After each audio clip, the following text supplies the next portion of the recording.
नमस्कार भाई लोग, कैसे हैं आप लोग। तो आज के इस वीडियो में एक बार फिर से मैं आपका बहुत ही ज़्यादा स्वागत करता हूं आपके हैं अपने चैनल टेक्निकल ट्रेडर में।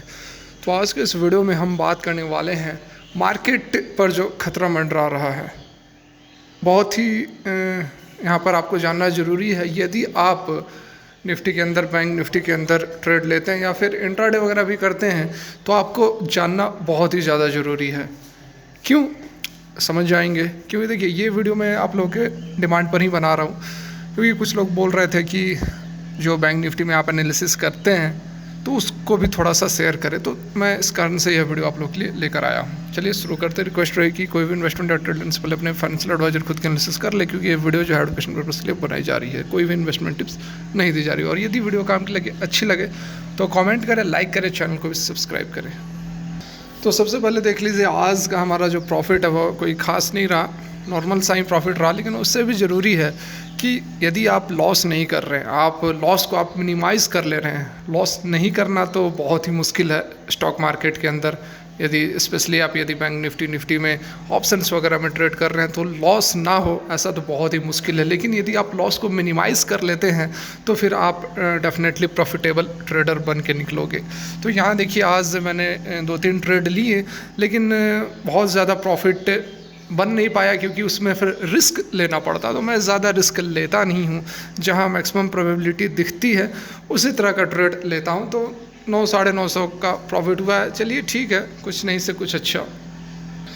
तो यहाँ पर बात करें पहले निफ्टी बैंक की, तो देख सकते हैं आज जो है गैप डाउन ओपनिंग हुई, क्योंकि ग्लोबल मार्केट में अच्छी खबरें निकल कर नहीं आ रही थी, जिसके कारण कि हमारी निफ्टी और बैंक निफ्टी दोनों में ही गैप डाउन ओपनिंग हुई है। ओपनिंग हुई है लगभग यहाँ पर 38,565 पर। उसके बाद थोड़ी सी इसने तेज़ी दिखाई। तेज़ी दिखाने के बाद फिर से गिरावट आई। यहाँ देख सकते हैं गिरावट बनी और इस लेवल पर आप एंट्री ले सकते थे।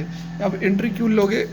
क्योंकि यहाँ पर आपको जानना होगा, समझना होगा कि क्या मार्केट ऊपर जाएगी या फिर नीचे जाएगी। तो एक चीज़ होती है आपको ग्लोबल मार्केट में गिरावट थी 1.5% के आसपास। डॉ जोन्स में गिरावट बनी हुई थी। एक हिंट तो आपको यहाँ से मिलता है कि मार्केट नीचे जा सकती है। दूसरा हिंट जो डॉ फ्यूचर था, ठीक है, जो ओपन रहता है, दिन में भी ओपन रहता है, उसमें भी प्रेशर देखने को मिल रहा था। तो यहाँ से एक चीज़ तो क्लियर नज़र आ रही थी कि ग्लोबल मार्केट में गिरावट है, तो हमारे निफ्टी में भी और बैंक निफ्टी में भी गिरावट होनी चाहिए। थोड़ी यहाँ पर तेज़ी बनी, उसके बाद एक अच्छा एंट्री पॉइंट आपका बनता था। यहाँ पर आप पुट बाई कर सकते थे या फिर कॉल को शॉर्ट कर सकते थे। तो यहाँ पर हमने भी एंट्री ली और प्रॉफिट भी बनाया, ठीक ठाक प्रॉफिट बनाया।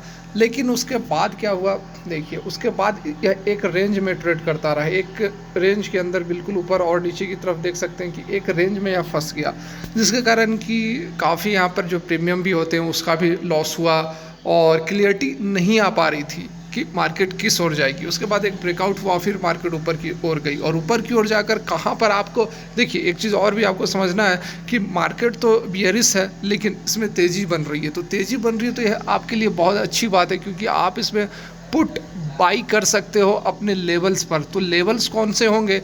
तो एग्जैक्टली देखिए, जहाँ पर मैंने अभी कर्सर रखा हुआ है, ये देखिए, थोड़ा मैं छोटा कर रहा हूँ। 5 मिनट की कैंडल लगी हुई है और देखिए इसका जो आज ओपनिंग हुई थी, इसी लेवल पर मैं आपको दिखाने की कोशिश करूँ।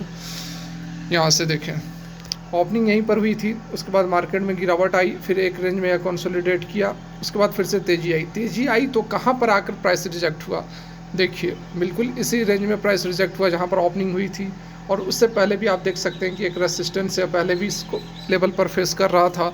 तो बहुत ज़्यादा प्रोबेबिलिटी बनी हुई थी कि यहाँ इस लेवल पर 38,790 के लेवल पर एक बार फिर से प्राइस रिजेक्शन होगी और इस लेवल पर आप एंट्री ले सकते थे। और हमने भी इस लेवल पर एंट्री ली थी, 38,790 पर एग्जैक्टली इसी लेवल पर एंट्री ली थी विथ स्ट्रिक्ट स्टॉप लॉस। ठीक है, स्टॉप लॉस लगाना बहुत ज़्यादा ज़रूरी है, क्योंकि यहाँ से यदि ब्रेकआउट हो जाता तो उसके बाद आगे की ओर, ऊपर की ओर एक बड़ी रैली हमें देखने को मिलती। हालांकि ब्रेकआउट नहीं हुआ, और यदि हो जाता तो आप एक अच्छा स्टॉप लॉस लगाते, जो भी आपका 30 पॉइंट, 40 पॉइंट, 50 पॉइंट जो भी आपका होता, तो वहाँ से आप अपने लॉस को बिल्कुल मिनिमाइज़ कर सकते थे। लॉस को मिनिमाइज़ करके यहाँ से प्रॉफिट काफ़ी आप कमा सकते थे, क्योंकि यहाँ पर अगेन जिस तरह से यह ट्रेंड फॉलो हुआ था गिरावट हुई थी उसी तरह से सेम यहाँ पर ट्रेंड आपको देखने को मिला भी है। और गिरावट तो हुई, आखिरी के कुछ मिनट में भी गिरावट हुई है, लेकिन उसके बावजूद यहाँ पर खतरा अभी बना हुआ है। कैसे, आपको मैं दिखाता हूँ। देखिए, मैं आपको यदि छोटा करके और दिखाऊं तो देखिए एक गैप जो है इस रीजन में अभी भी बचा हुआ है। देखिए ये वाली जो गैप है, ये जो गैप है यह अभी भी बचा हुआ है, और ये जो है आपका यहाँ पर लगभग 38,170 और 38,150 के आसपास का यह गैप है। तो इस लेवल को भी बैंक निफ्टी को फिल करना है। तो ये जो लेवल्स है आपको हो सकता है कि सोमवार को देखने को मिल जाए फिल करते हुए। प्रोबेबिलिटी आज यहाँ पर बन रही थी कि इस लेवल को आज के आज ही बैंक निफ्टी काट देगी, फिल कर देगी, लेकिन ऐसा नहीं हो पाया क्योंकि कंसोलिडेशन बीच में शुरू हो गई। देखिए जो गिरावट तो बनी थी, या लगभग लो इसने बनाया था 38,409 का इसने लो बनाया था, लेकिन उसके बाद एक रेंज के अंदर मार्केट चलने लगी, इस रेंज में चलने लगी और फिर ब्रेकआउट ऊपर की ओर हुआ। अब ब्रेकआउट को कैसे पहचानेंगे कि नीचे की ओर होगी कि ऊपर की ओर होगी, ये तो आप जानते होंगे कि कंसोलिडेशन हो रहा है तो उसके बाद ब्रेकआउट होगा। अब इसको ट्रेंड को पहचानने के लिए यदि आप यह भी जानना चाहते हैं तो यह भी मैं आप लोगों के लिए एक अलग से वीडियो बना दूंगा, ठीक है। ऐसा मैं निफ्टी बैंक निफ्टी के अंदर पर्सनली मैं ट्रेड करता हूं, तो इस कारण से इसको मैं ज़्यादा कवर नहीं करता हूं। तो डिमांड जो आता है मैं आप लोगों को बताता हूं। तो कुछ डिमांड इसके आए थे, तो इसलिए मैं आप लोगों के लिए इस पर थोड़ी सी बेसिक नॉलेज दे रहा हूं, ठीक है। तो जैसा मैंने अभी आप लोगों को दिखाया 38,150 का भी जो लेवल है वह मार्केट को टच करना है, बैंक निफ्टी को टच करना है। तो इस कारण से यदि आप मंडे को ट्रेड लेते हो तो ऊपर की ओर ट्रेड ना ले, क्योंकि अभी एक और चीज़ मैं आपको बता देता हूँ कि जो ग्लोबल मार्केट है वहाँ से भी निगेटिव खबरें आ रही है, नेगेटिव सेंटिमेंट्स आ रहे हैं। क्यों?